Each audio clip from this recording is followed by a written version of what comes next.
நண்பர்களே வணக்கம். உங்களை வேர்ல்டு ஸ்மால் யூடியூப் சேனலுக்கு வரவேற்கிறேன்.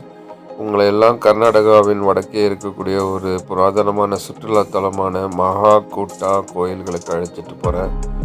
மகாகூட்டா கோயில்கள் சாளுக்கியர் காலத்து பழங்கால புராதன சின்னங்களாகும். இவையெல்லாம் வடக்கே பாகல்கோட் என்ற மாவட்டத்தில் அமைஞ்சிருக்கிற மகாகூட்டாங்கிற ஒரு சின்ன வில்லேஜ், ஒரு கிராமத்தில் இவைகள் அமைந்திருக்கு. இந்த பழமையான தொகுப்பு கோயில்கள் எல்லாம் ஒன்று ஒரு கலை படைப்பு. இவையெல்லாம் சிவன் கோயில்கள். இந்த கோயில் தற்போது 2 கோயில்கள் மட்டும்தான் வழிபாட்டில் இருக்குது. மல்லிகார்ஜுனேஸ்வரர் கோயில், மகாகூட்டேஸ்வரர் கோயில். இந்த 2 கோயிலும் திராவிட பாணி கட்டடக்கடையில் தென்னிந்திய கோயில்கள் போல, தமிழ்நாட்டு கோயில்கள் போல அமைப்பில் கட்டப்பட்டிருக்கு. அது மட்டும் இல்லாமல் வடக்கு இருக்கிற கோயில்கள் போல வேசரபாணி கட்டடக்கலையிலும் கோயில்கள் இருக்குது. 2 கட்டடக்கலைகளையும் ஒருங்கே கலந்து புதிய பாணி கட்டடக்கலைகளையும் இவர்கள் முயற்சி செஞ்சுருக்கிறாங்க. அதனுடைய ஆரம்ப நிலை தான் இங்கே நிறைய பார்க்கலாம்.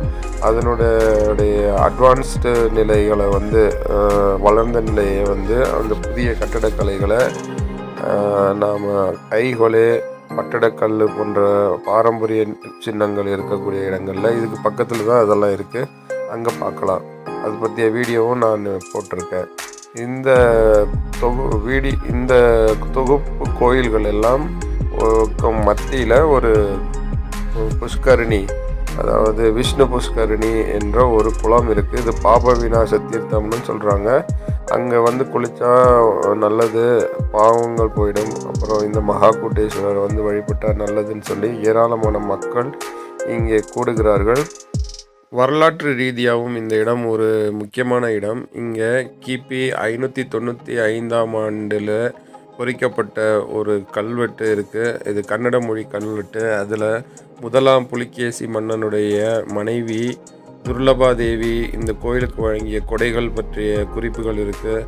அதுபோல் கிபி 600 பொறிக்கப்பட்ட மற்றொரு கல்வெட்டு விஜயாதித்தனுடைய காதலியான வினோபவதி என்பவர் இந்த கோயிலுக்கு கொடைகள் வழங்கியது, வெள்ளி குடை வழங்கியது, மகாகூட்டேஸ்வரருக்கு பல தானங்கள் வழங்கியது பற்றிய குறிப்புகள் எல்லாம் இருக்குது.